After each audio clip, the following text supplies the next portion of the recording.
This episode of the Better Every Shift podcast is brought to you by Lexipol, the experts in policy, training, wellness support, and grants assistance for first responders and government leaders. To learn more, visit lexipol.com. That's LEXIPOL.com. Now let's get into the show.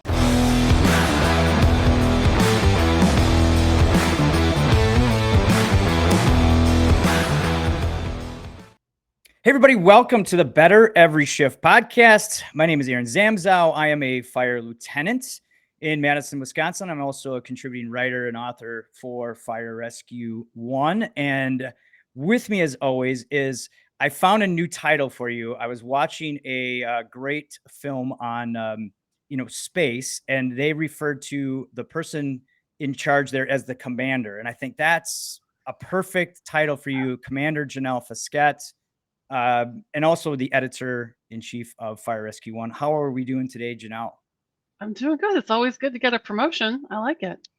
Yeah, we called you the colonel last time. I think commander is a little bit of a promotion.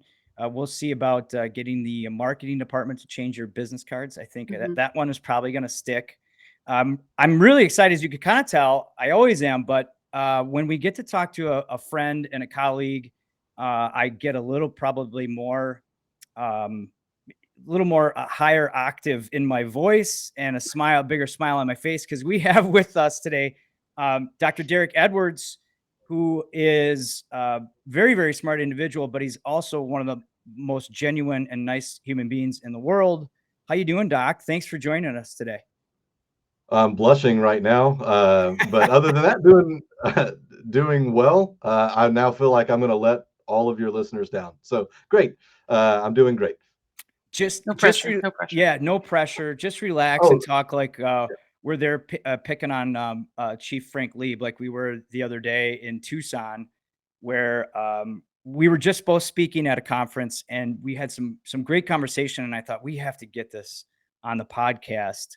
And so again, thanks for being here. But let me just kind of give everybody that's listening just a little brief bio about who you are and what you do, and just the framework of what we'll talk about a little bit here. You're Dr. Derrick Edwards. You're professional counselor, mental health service provider. You serve as assistant professor of psychology at Tennessee Tech, where you also operate the TTU Responder Health Lab. You've been researching the psychological effects of being a first responder for a long time, almost 20 years, I want to say. You joined the fire service in 2004. You're a firefighter EMT. And you're also a member of the Tennessee Federation of Fire Chaplains, the TFFC, and a very smart individual. You really are. Great presenter. I just saw you speak, and you were talking obviously about mental health. You were talking about just some of the things what research shows us that we should expect as a first responder. And our conversation started off with, okay, 5 years, from 1 to 5 years, and then 5 to whatever years, you can see a kind of this divide. Can you elaborate on what we were talking about there? Yeah. So first of all, you forgot in the bio, long walks on the beach, and I am a Sagittarius. And a tremendous haircut. For those that aren't watching on video, you got to see he's got a great haircut. Yeah, it sometimes gets down to my eyes, and then I just put it right in the trash can. And that works well. So that 5-year mark is such an important mark. So what we see is at around 5 years, we know that research shows us a quarter of all people who went through training to become an emergency responder, roughly a quarter of those will no longer work in fire EMS any longer. The financial burden. So like for those listening right now who are in that officer level, that's a lot of money invested in a very poor return. To lose somebody after only 5 years is not a good return on investment. But the downside of this is it's also not great for the person who we lost after that 5 years as well. And the reasons that people give, there's all sorts of them. One of them used to be and still is. I don't want to discount it at all, but salaries. What folks make tends not to be in line with the type of work that they do.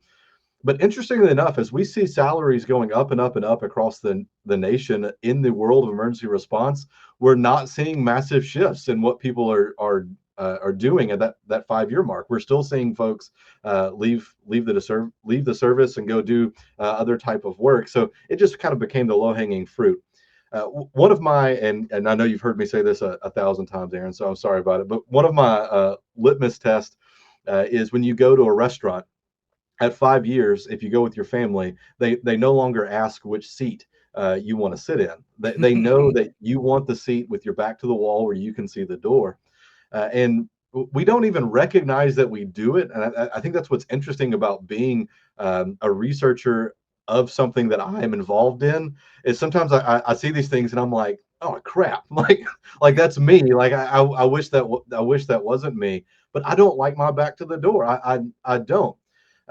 One of those areas in our brain that changes is called your amygdala, which is always looking for things that are dangerous. So amygdala is responsible for fear and aggression. It does other things, so don't write in. I know, but fear. It's always looking for things that might be dangerous.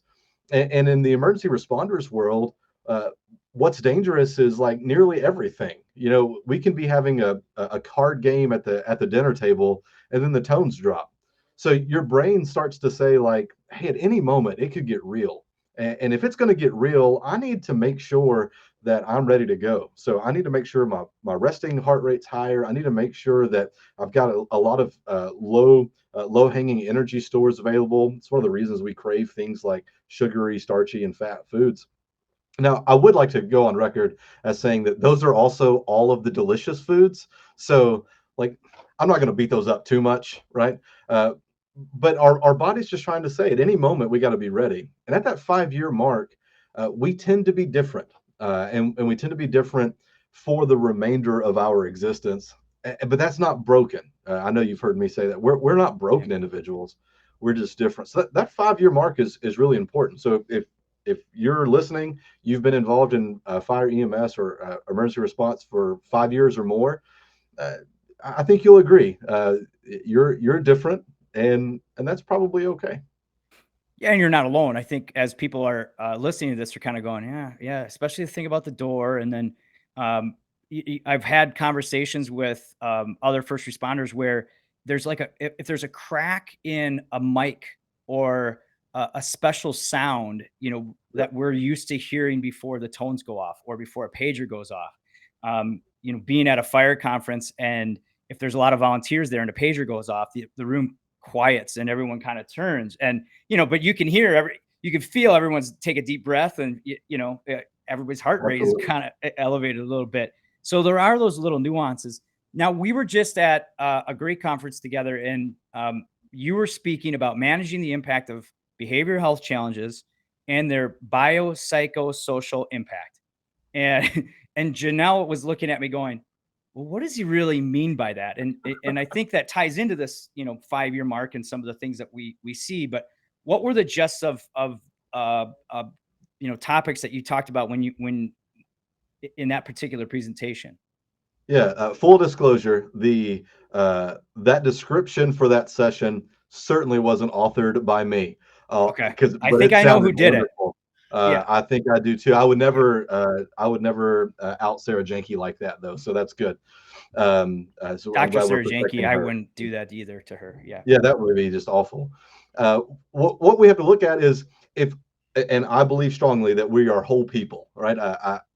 If right now you're listening, you're like, I don't think I'm a whole person. Well, that's sad. Like, and which part are you? Okay, so like I think we're whole people. So we have a bio side of us. We talked about our amygdala. We have a psycho side of us, which isn't that doesn't star in like a slasher movie. The psycho of us is like this internal dialogue that we wrestle with. It might be the insecurities that we walk around with every day, and we are social creatures. In fact, we're actually more than social creatures. We're what are called ultra social creatures, because not only do we like groups, but we can take a group activity and divide it into separate tasks and put it together for one bigger piece. So we're even more than social.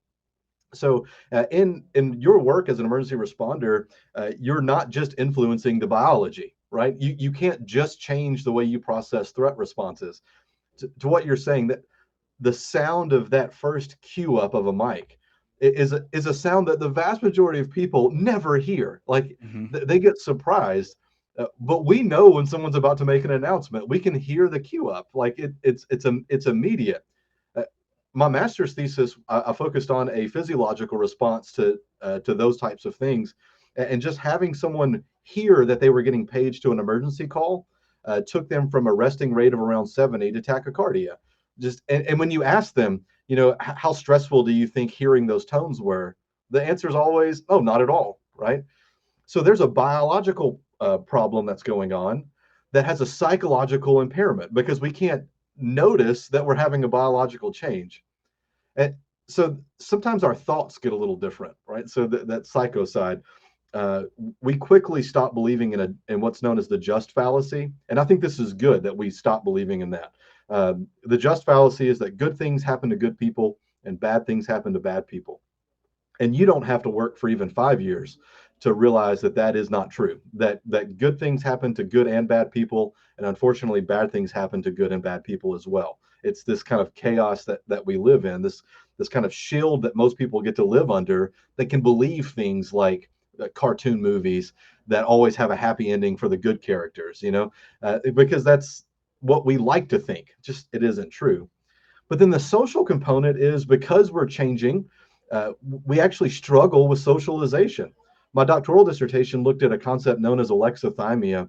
And in alexithymia, we struggle to recognize what we're feeling, to modulate it internally, but then most importantly, express it to others.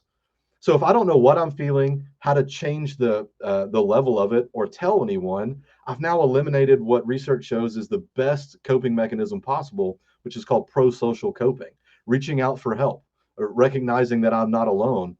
But all three of these things, they cascade in a way that actually makes it difficult for us to have healthfulness, and makes it pretty easy for us to spiral into a level that we never saw coming. Mhm. Which then leads to all the vast number of health issues, right? Oh yeah, Because of the biological response we have, we don't think we're having a biological response. And right. then because of that biological response and what we become accustomed to, we, from a chemical standpoint, don't like to talk about it or socially talk about it, right? Yeah, And what that is doing is, as you and I talked about, is it's really setting us up for this crash course of mental health problems, of 100%. physical problems. So that's the bad news of it. And there is actually a chemical, um, there's a chemical validation to that. And I think that's kind of what you've just been telling us is, hey, right, when you're seeing these things and feeling these things, that's what your research is telling us, correct? Yeah, yeah. Eh, And it wasn't always this way, right? We see what we call the British empiricism, or sometimes referred to as the Great Enlightenment. This is when we saw just a flat rejection of what was at one time known as the metaphysical. So the metaphysical were things that we couldn't put in a test tube, and we couldn't measure them very well. Uh, we often talk about eras, and we'll describe it as an era's zeitgeist. So what was kind of the theme of that day? And in the Enlightenment, the zeitgeist was the physical, and this is kind of like the groundwork that would lead Nietzsche to say that God is dead.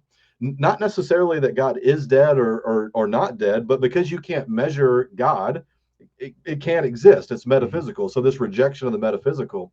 So when we start looking at the interventions we've been exposed to as emergency responders to help us with the persistent level of stress that we experience, most all of them are physical, biological interventions, and they exclude that psychological and especially that sociological intervention. So we've really kind of hold ourselves off, and I think that is the bad news.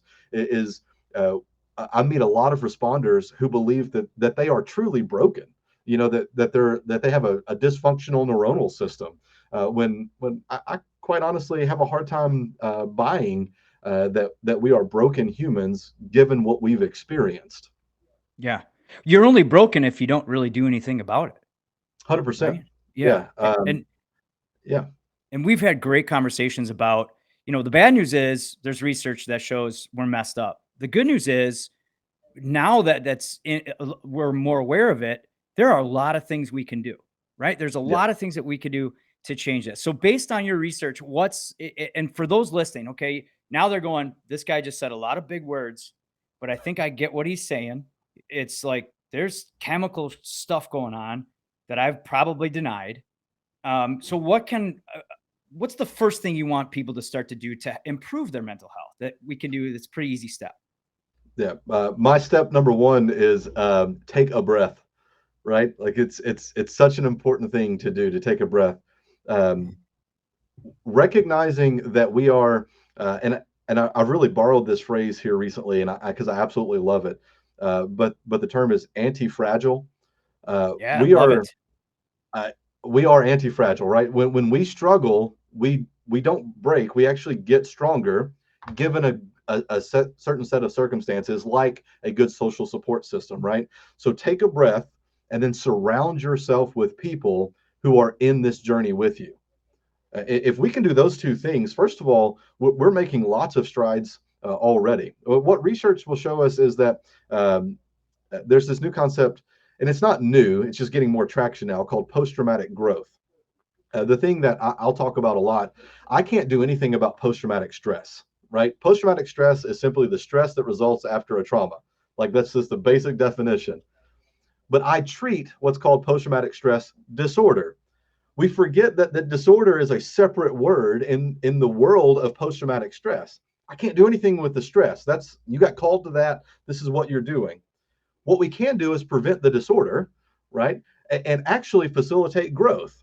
Now, not only am I not damaged, I'm better than I ever could have been, because Yeah. I appreciate life more, because I understand the fragility of every moment with others, because I can see that I'm actually empowered to have a better human existence, a more peak human existence than folks who never struggled, who never had a challenge, or who never witnessed true humanity.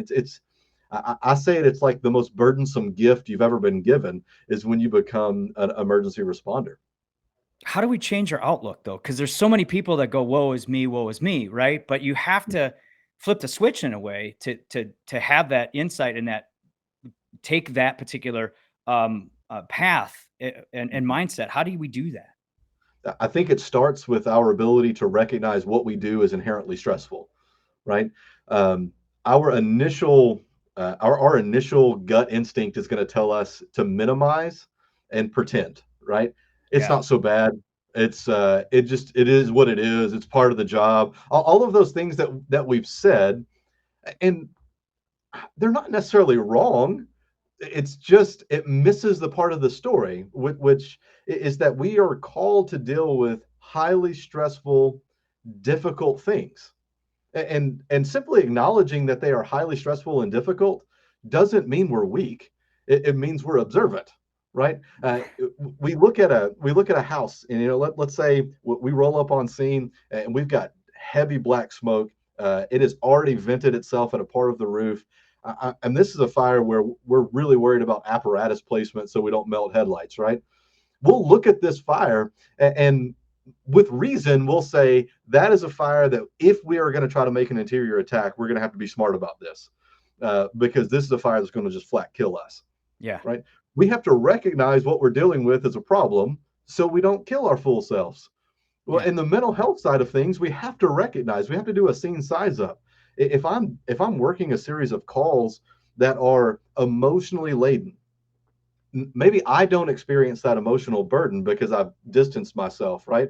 But if others are experiencing an emotional burden, like families, if they're squalling, if they are upset, I need to take stock of this. This is like my smoke, right? If I get on scene and I hear people screaming, that is me reading the smoke of that scene, right? Mm. It's just a different sense and a different use, because this is going to be something. This is going to be something I need to watch for, and that recognition goes a long way to help us understand what's happening. One of those phrases that I use all the time, right, is we got to give reverence to the reverent. uh, to recognize that we are engaged in a moment of reverence in someone's life, and to give that its due, and that's a difficult thing, I think, for us to do, because more often than not we want to just move on, push on, go to the next call, and in some cases we work in such a busy hall or busy station, processing time is non-existent. Yeah. So you have to, when I'm hearing you say is sometimes you have to figure out ways to do that. And breathing is one of the quick, easy ways to do that. Is there like, do you like box breathing or, Yeah. Yeah. like, I love box breathing. is that In for 4-4-4, four. right? Yeah. Yeah. In for four, hold for four, out for four, hold for four. Your body cannot sustain a level of excitement that is pathological if you are engaged in box breathing. It, it, it's like a biology hack. Like Yeah. Well, it it's perfect. switches the parasympathetic and sympathetic pathways, correct? Yeah. And right now Janelle is floored that I knew that. And she's like, who is this guy? But, every once in a while I can throw some health and wellness at you. But in it, I believe is the research showing like 4 minutes of, or a minute of box breathing, fairly consistently can do that. Correct? Yeah. Yeah. So this is no different than the mindfulness research that is out there, which is growing in its abundance and in its power. Box breathing forces you to focus on one aspect of you, right? And we can do breathing exercises kind of mindlessly, but we have to be engaged for box breathing. And that ability to say, this is what I'm doing, this is where I'm focused in the moment, it does absolutely activate that parasympathetic nervous system. Keep coming back to this thought of how we have to acknowledge that we're not always great at identifying our own weaknesses, whether it's, physical, something that's happening biologically in our body. And it seems like one of the big steps here is learning to just listen to other people around us. Like we are not always the best, at self evaluation. So Yeah. if somebody on your crew is saying, hey man, like you look tired, you seem stressed out, you're agitated lately, like they probably have a better understanding of what you're going through if we are often so kind of sealed off from wanting to acknowledge what's going on. So we got to like listen to other people too, and as part of this process, but that also places the onus on other people to speak up. Right. And it's hard if I struggle with. I'll go back to alexithymia again. If I have a friend, a close friend, who says, I seem off, I seem different, my alexithymic response is going to be anger. Right. I don't believe anything makes us angry, and I know that statement might make some of them angry out there in the listening world. But I believe anger and the color green are exactly the same, in that neither of them exist. Right. I can see the color green, but green isn't a color, right? So let's do some quick art with you, Aaron. What colors do I need to make green? Isn't that red and blue? Well, that would make purple. Or So we'll purple? go with Commander. It's blue and yellow. Blue and Blue yellow. and There we go. yellow, Yeah. Yeah. because Yeah. blue and yellow make green seal, and what keeps your sandwich You're safe, asking a right? guy who's kind of colorblind. I wear black and red. That's all I do. Yeah. Anyways. Well, there you go. So if I want to make something more green, I've got to add either more blue or more yellow. Well, anger, I believe, is the color green, and its two primary components are fear and hurt. If I want to be more angry, I'm going to have to either have more fear or have more hurt. When these things come together, when I'm highly fearful and highly hurt, it starts to look like rage, right? But I believe that's a secondary response, our body trying to protect ourselves. Now, the number of firefighters, EMS personnel, rescue squad members, LEOs that you've met who are angry as seeming, right? That number is a lot. If you're in a room right now listening to this, don't look at them. Just, we all know, right? There's angry people in Don't make eye in our life. contact. Yep. Yeah, don't make Eyes eye down. contact. You look forward. You're going to be fine. Uh, but it's not anger. When I hear anger as a therapist, I'm really looking for that root. Where's the fear or where's the hurt? I've asked hundreds and hundreds and hundreds of students to give me an example of something that makes them angry primarily. And not one of them has presented something to me that I couldn't distill down to either fear or hurt. So recognizing when I'm angry is a really good hack, because I can see when I look angry, right? I can see what I'm doing. And often people will tell me that I'm jaded, salty, bitter, angry. They'll tell me these things. That's a really good reference point. Hey, I've got something deeper that I've got to deal with. And then take a breath. At that Take a point, breath. you recognize it. First thing that you can do to combat it a little bit and change that mindset is take a breath, right? Yep. what's another tool? Because Yeah. we're all about, give us tools that we can use to make us better every single shift, every single day. Box breathing is one. Recognition is another big one here. So keep laying this on us here. What do you got else? What else is there, Doc? Probably my favorite psychological tool. So if we're going for breathing, which would be our bio, let's look at the psycho side. My favorite psychological tool is going to be fully acceptance of the emotion that's present. So if I am feeling sad or hurt or distant or lonely or whatever, to fully accept that as my experience. When I accept it as my experience, I allow it to pass. Right. So they asked the Dalai Lama, say, Your Holiness, how is it that you never become angry? And he said, the trick isn't not to become angry; it's to allow your anger to come and go. Right. It's a phenomenal idea, which is almost a paradox. Most everything that we do psychologically as emergency responders is an attempt to make something go away. Right.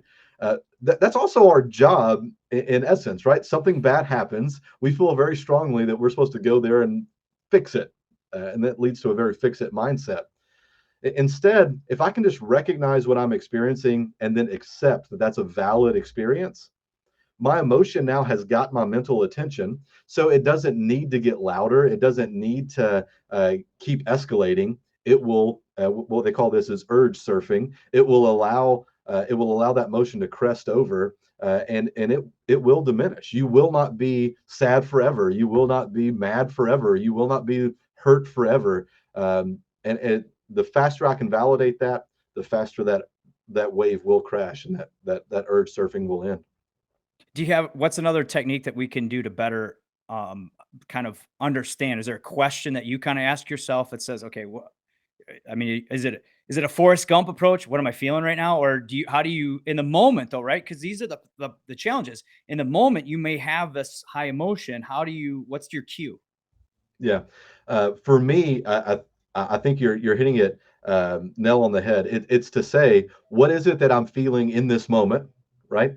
I tell folks I love feelings. I just don't trust them, right? My feelings are not always accurate. But I love my feelings. My feelings certainly color and flavor my world. But man, I don't trust them for anything. For my undergrad students, I'll try to evidence this, like in my abnormal psychology course. I'll say, I want to prove to you that your emotions aren't always right.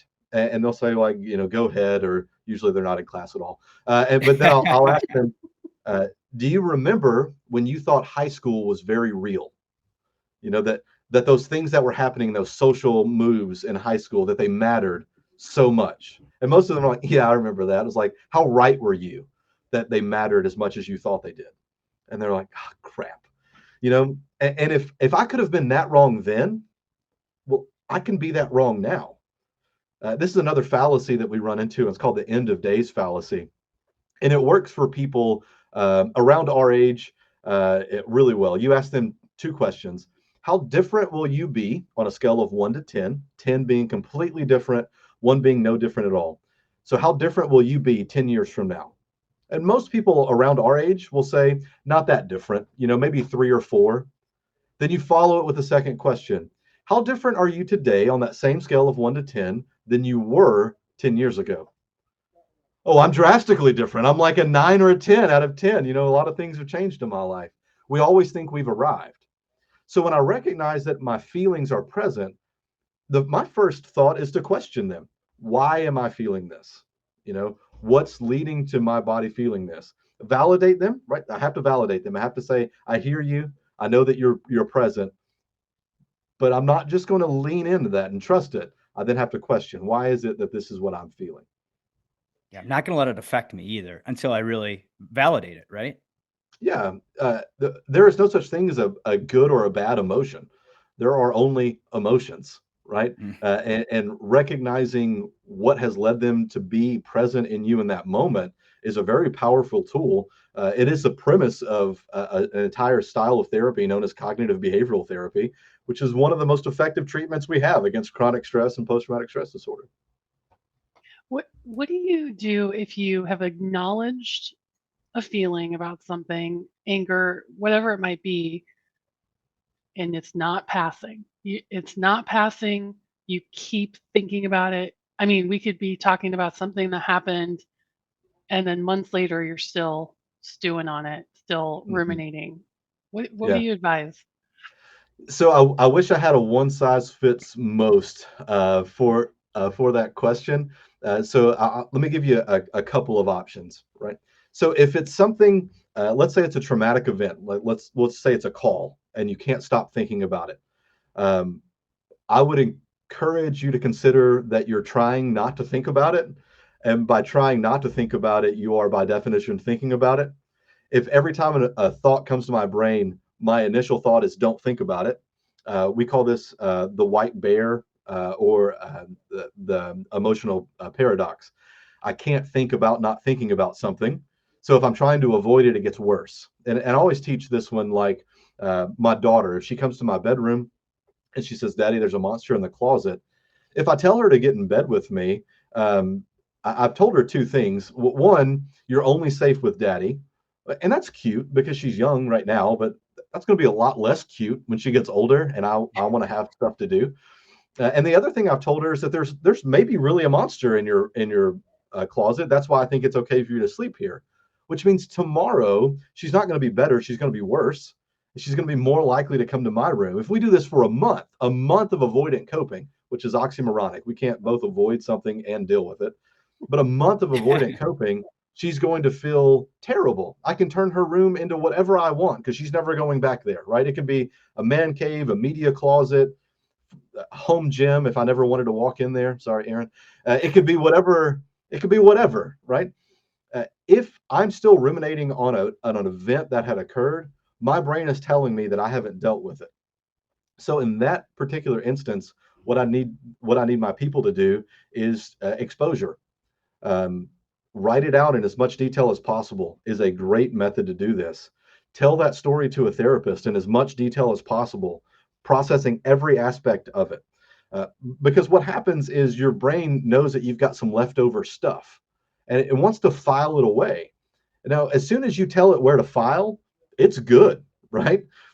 But if you're trying to avoid it, your brain keeps bringing that back to the front of your mind's eye. Hey, what do you want me to do with this? What do you want me to do with this?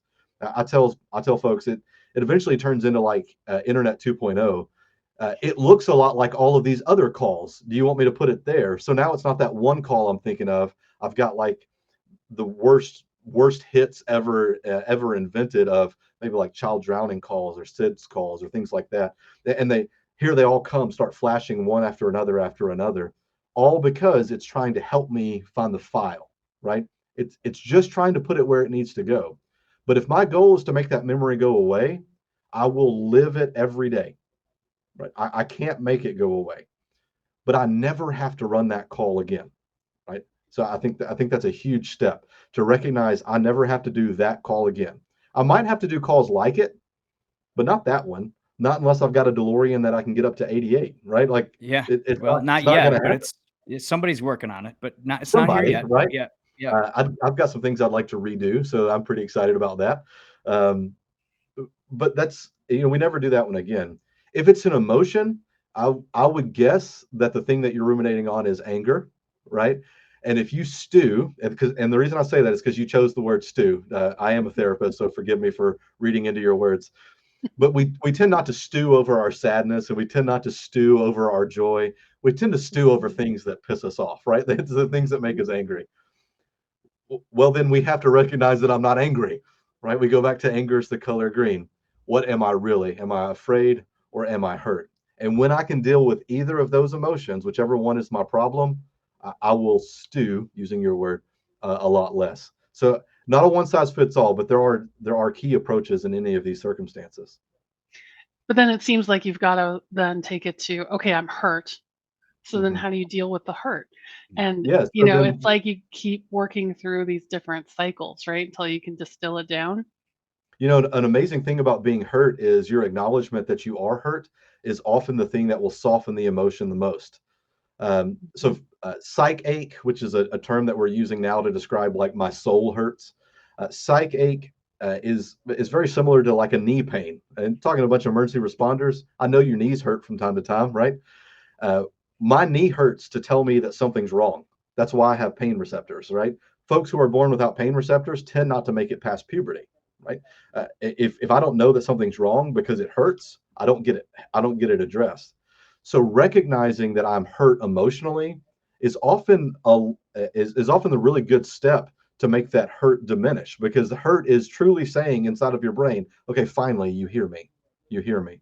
Now I get to wrestle with, am I hurt appropriately? Because sometimes I'm hurt when quite honestly, I don't deserve to be hurt, right? I took something wrong, or I personalized something that maybe wasn't meant for me. A good test for this is go on any social media and look at comments, and you'll see lots of Yep. folks who are trusting their feelings. Uh, Yeah. so we get to question that. Another thing is to validate when you're hurt. Hey, I didn't deserve that, especially if it was like you're genuinely hurt. Someone has done wrong to you. To validate that you didn't deserve that, and then to start marching towards a level of forgiveness. Uh, Forgiveness is almost antithetical to our culture, but it's for us. It's not for them. Often the people that hurt us the most could care less if you forgive them. It's us who are dealing with that hurt every day, not them. Well, and a lot of this self-recognition that you talk about is, you have to be really in tune with your own self and your body and your Yeah. feelings. And um, how much does sleep affect us? How much does nutrition affect us? Now, kind of turning the steering wheel a little bit more to the physiological side of it and how it affects the psycho and social. What is your take on sleep? Yeah, so we sleep because we have to, right? And I know that's a no duh statement for nearly everybody listening, but I meet so many folks who will immediately discount the role of sleep in our physical and mental health. If we weren't required to sleep for us to heal our bodies and to rest our minds, I truly don't believe we would do it, right? So it is a needed process. I like to think of, and I know I'm kind of stepping in your area here, Aaron, but we are athletes, right? So we're in many cases like sports cars, Yeah, if you have a and body, you are an athlete. yeah, sports cars are notorious for you can't run them all day and they'll be completely okay the next day. They have to have a break, have to let that engine cool down, or you're going to melt the heads, right? And then you better be putting premium fuel in that sports car, or you're going to clog up your injectors, right? Uh, for us, that rest gives us a chance to not only start to heal the tissues of our body, a very physical healing of our body, uh, but it's during sleep where we actually encode all of our memories. We dump memories from short-term storage to long-term storage. We process things in our sleep, and some of those cells that we're attempting to repair exist between our ears, right? Our Yep. brains need that rest so that they're ready to go the next day. And I mean, I think anecdotally, we see this. You have probably at some point in your life been cursed with someone, or been hard on them, and then said, I'm so sorry, I'm just so tired, right? Well, we are awful to ourselves when we are tired and we forget to apologize, right? So if I'm not getting sleep, there's no amount of emotional recognition that's gonna help me. I've got to help that physical side of me, so that I can help the other sides of me as well. So our shifts.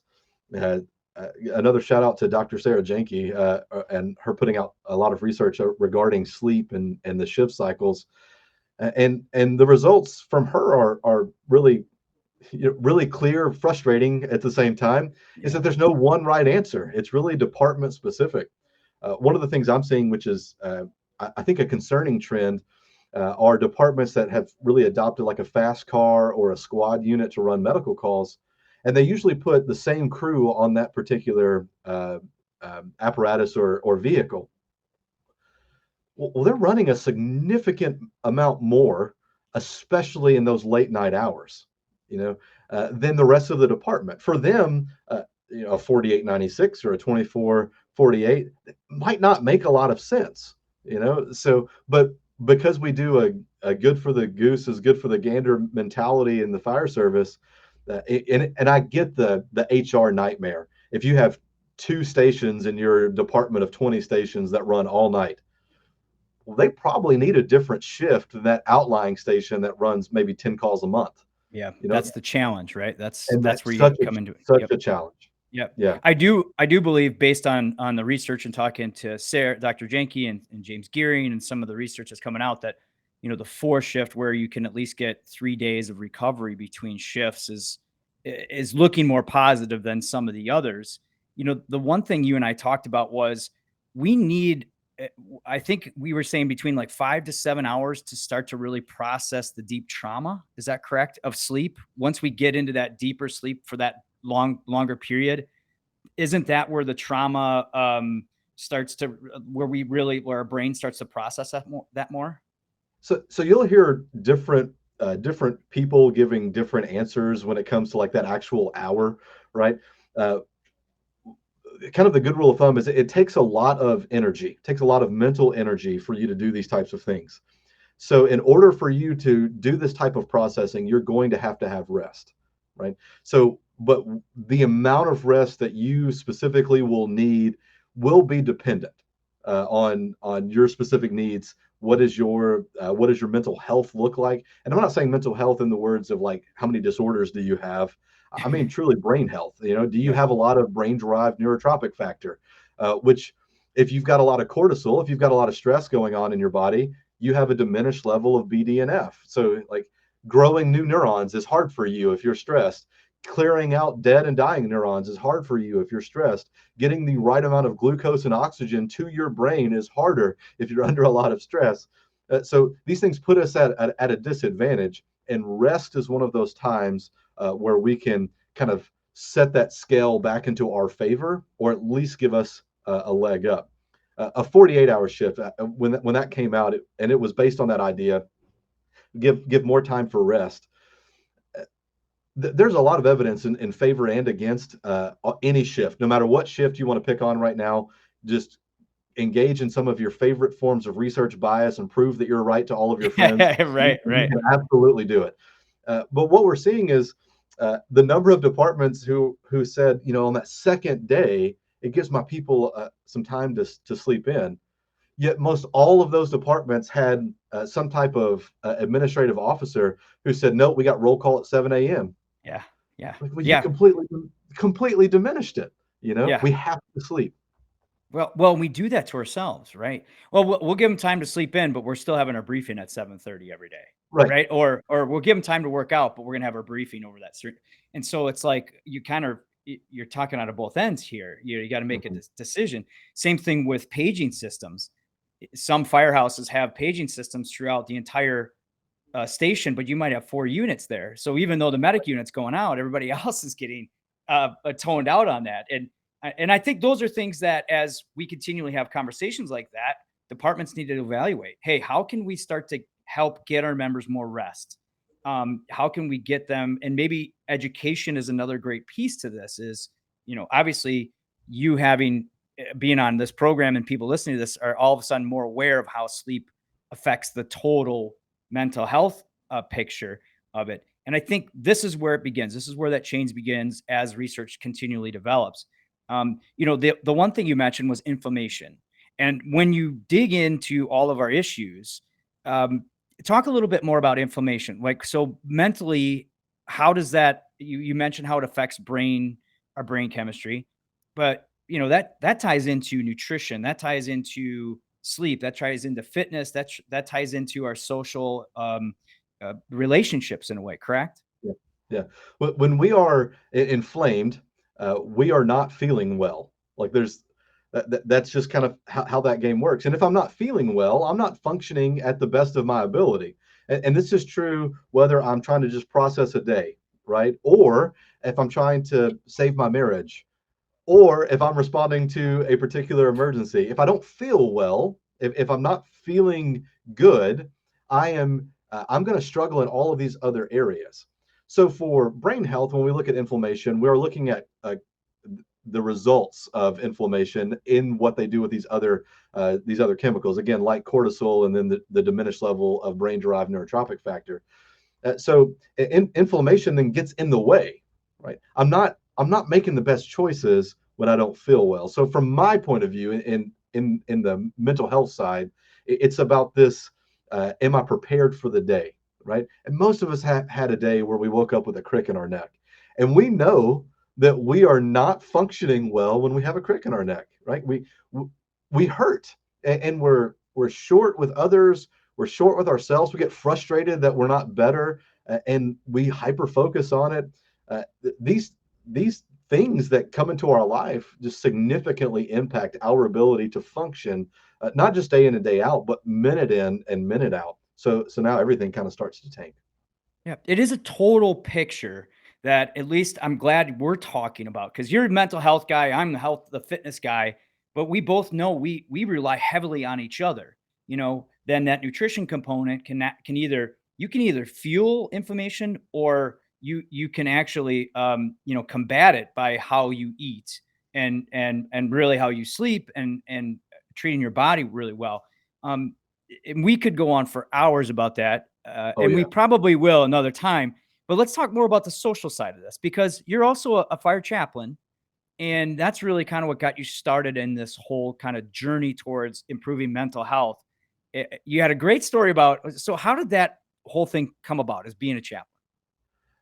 So I was doing mental health work in the fire service, and uh, pretty much the only people who were consistently doing mental health work at the level of the station, right? There's always this like upper echelon of researchers, and that exists, but actually boots on the ground. The only folks who were doing mental health were chaplains, and so we ended up. I worked with a lot of chaplains, and at the time wasn't a chaplain. And then it was one of those kind of like random trainings, and it was mostly a chaplain cohort of folks. And I was like, man, I should probably be a chaplain. And they were like, yeah, you probably should. So it was.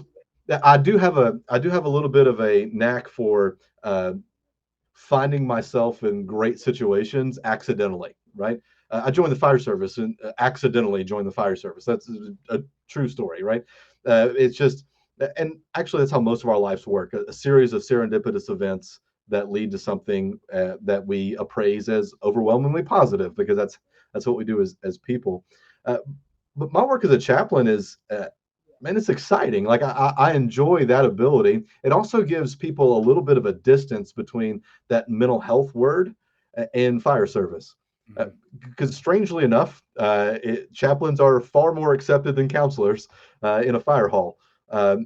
Even though roughly their job is equivocal, it's one is just more socially accepted than the other.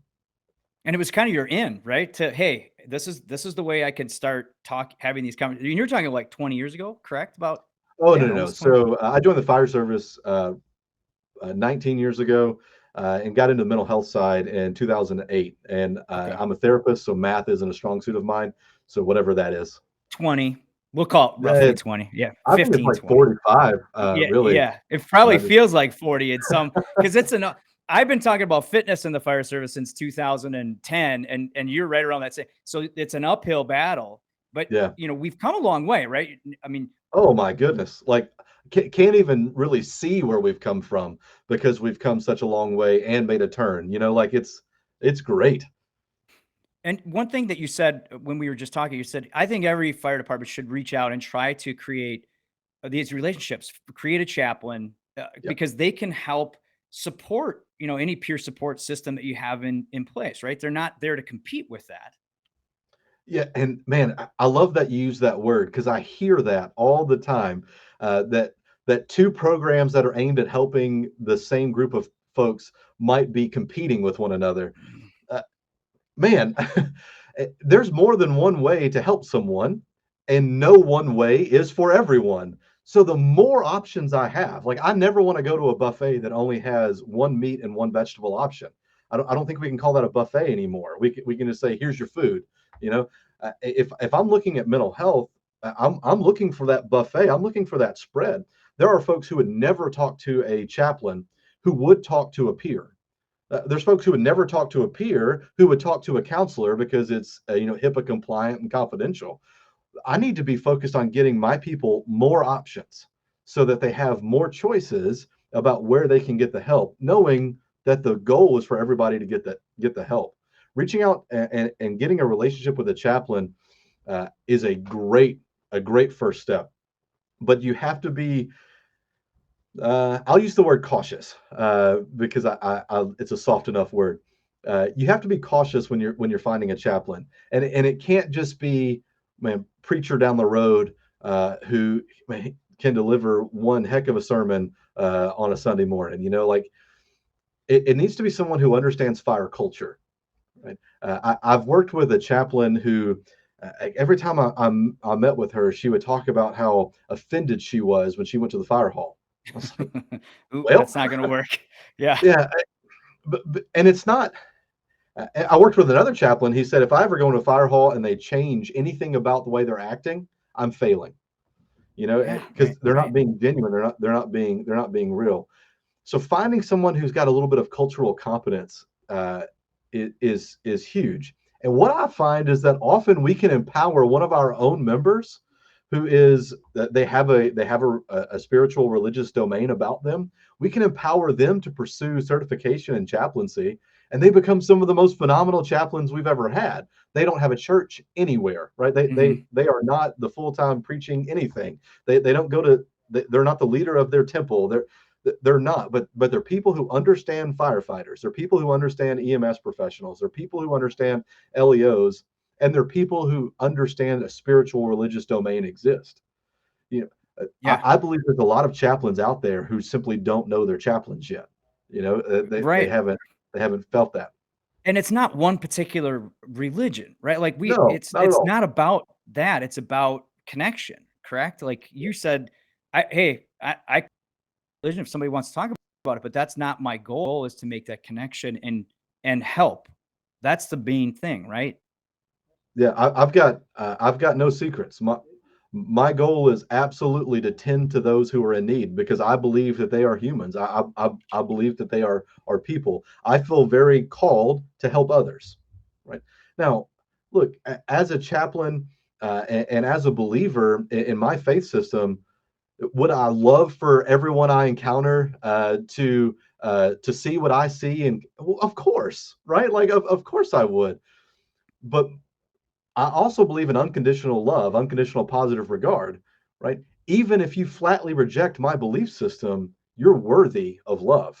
You're worthy of not being miserable every day, and you're worth this idea that that that your life doesn't end because of your career, right? Yeah. You're worth something, and if we get to that talk about worth, I don't think there's anything more important a chaplain can do than to remind people that their worth is inherent, right? That you don't have to prove your worth; you were born with it, and that transcends religion. It transcends a spiritual belief. It is our domain of an existential existence. Yeah, it's about people, it's about relationships, People. it's about what we talk about here, trying to be better and bring those around you better by using some of the skills you gave us. Obviously, breathing, looking in the mirror, doing some assessments, and really understanding why you're feeling certain things. And of course, I knew this was going to lead to many, many more conversations, and I can't thank you enough for being on because we could go on for hours and hours and hours. But you did say you have nothing to hide, and you're an open book. We're going to find out because we got some hot seat questions for you before we leave. And these are just general things to kind of dig into you and kind of things that you do and experience or want to experience. Janelle has a bunch here set up. Some of these come from her mom, my mom, former guests, maybe some people that were on the panel that we just were on together. So with that in mind, all right, let's do it, Janelle. Throw them in the hot Well, and seat. some of them I'm just making up on the fly because there's just some good stuff here. So we have covered a lot today. I'm just going to read a couple terms here. Psych ache, anti-fragile, avoidant coping, the white bear, urge surfing, end of days fallacy. First of all, we're going to need a glossary. If you can send that to us after, that would be great. I'm curious if you have a favorite term or a favorite fallacy that you like to talk about when we're talking about mental health. Because I, there's too many good ones. my absolute favorite thing to tell others is about the white bear. And the white bear comes from um, uh, the thought of you can't think about not thinking about a white bear. So Mhm. the psychologist, last name Weaver, said, uh, "Come up to the stage, tell me a story about anything, and anytime you think about a white bear, I want you to ring this bell, but don't think about the white bear." And, and oh my goodness, and suddenly all we're thinking about. So the reason I love that one is because it involves exposure. Exposure-based treatments are the only gold standard treatments we have for trauma-related disorders. Um, I cannot pretend I didn't live through the things that I've lived through, because that flatly rejects reality. So the white bear for me is like my guiding beacon as a therapist, as a chaplain, and as a friend to folks about how they can walk through this journey using exposure and acceptance rather than avoidance and distance. That's a good one. Isn't that a polar I bear? love it. Isn't a white bear a polar bear? Why are you thinking about a white bear, Aaron? I clearly said, don't think about the Ring the bear. bell, Aaron. Ring your bell. If I had one, it'd be going on. Thank There you. it is. I like it so much I have my own bell. Did he just use a Jedi mind trick on me? What happened here? What are we doing? What is it? You're gonna Good start acting golly. like a chicken now. This has also Yeah. been What is hypnosis. God, I just woke up. Maybe I'll become a better host now. I think Janelle put you up to that. All right, back on track. Speaking of being a better host, I do have a great question for you. You are a member of the Tennessee Federation of Fire Chaplains. And when I say the word federation, I just think of my old school like days of following wrestling. So if you were a wrestling character, what is your name and what is your go-to patented move? All right. I'll start with patented move. It's going to be the sleeper hold, Okay. right? Because I want you gently to go into submission, right? So that's going to be my patented move. Needs to be a chaplain related name. So we'll go with the Stache of Glory. Oh, good one. Father like it. Stache of Glory. Father Okay. Stache. I'd like to get rid of mine and choose Father Stache. There we For go. the We got it. 200 Aaron. This is Yes. this is perfect. It supports that I am a dad. Uh, so Yes. that works. Yeah. I like your power move is called the psych ache. Oh, That's exactly yeah. what my power move is. I Aaron, I got don't think this was a question for me. I think this was a chance for you to show off your it was a little wrestling bit. knowledge. I had to Yeah. redeem myself for the question about what makes green, and I was like, oh, I got one for him. So we got Father Stache with his patented move, the psych ache. That's great. I'm in. Oh man. All right. I see you've got a guitar in the background. Yeah, it's all for show. Okay, got it. So, well, if it's all for show, then what's your go-to karaoke song? I like anything country. So I am trying to learn to play the guitar. I have been a student of the guitar for a staggering 10 weeks um, because it's hard. And my kids are at the point in their school where things are hard for them. And I want them to see that things can be hard and it be okay. So I try to practice where they can see me struggle and they can see me fail and hear some of my negative self-talk and how I work myself out of that. So I truly want them to see that struggling's okay. Um, but older country is probably my favorite karaoke song. Whiskey and You by Chris Stapleton is a kind of a go-to. Then we'll give you a caveat that no one on this planet wants to hear me sing. So just because it's my favorite song doesn't mean it's good. Oh, that's a challenge. Next time we're at a conference, I'm gonna get up there with you, I think. And Oh, that'll be people, great. Yeah. yeah. Well, you gotta, We can clear a karaoke. you know, if we have to, we have to face our fears, Doc, and that would be scary for people to watch. It would be scary for them. I would have no fear. I am the most socially awkward person. I've embraced that my whole life. So like, I don't mind being awkward. I don't mind singing off key in front of people. Now it's their fear, to your point, their fear that they would have to Right. address. Yeah. I'd be right there with you. I don't care. I mean, people have listened to any of one of our other episodes, 52 of them, by the way. So please look up some of the previous episodes and hopefully you'll see that I've gotten a little bit better. But speaking of better, the final question is, what do you do, or what are you doing right now to be better? To be better, I am really working on the word no. No is a word that had left my vocabulary for quite some time, and I am actively striving for more no's, even for things that are good. Um, and that's my go-to. I am watching what I eat a little bit better. I know that my body doesn't like things that are sugary, and I also know that this time of the year is like when all the sugary things are free and widely available. So being mindful of what I consume is something that I have constantly done. But saying no, I think is my biggest what I'm doing right now for me. Yeah.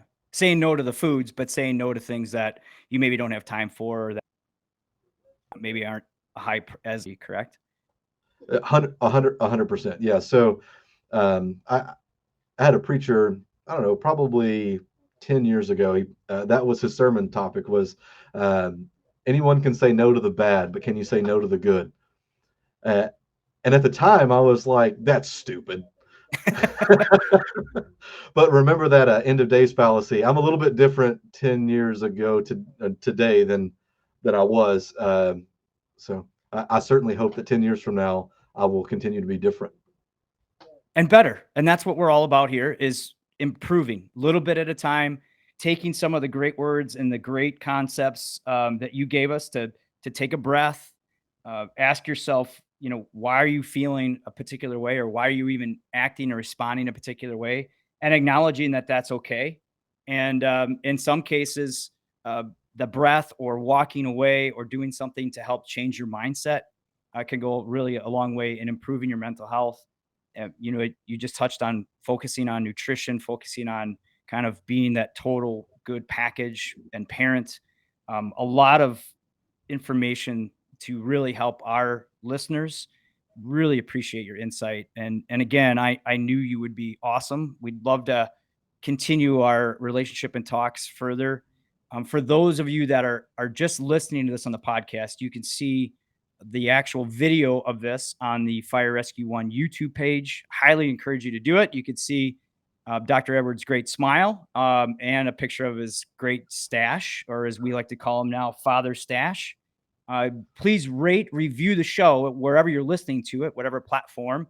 If you have anything to give as far as feedback, we are always open to suggestions. We want to know whether we're on something or onto something. You can email us also at bettereveryshift@firerescue1.com. We are all about improving. We're improving mentally, physically, and understanding that what Dr. Edwards said is you have to really take a moment to evaluate things and look around, try to bring each other up, support each other, talk to each other, and most importantly, learn something, do something, and share something to make you and those around you better every shift. Thanks for listening, everybody.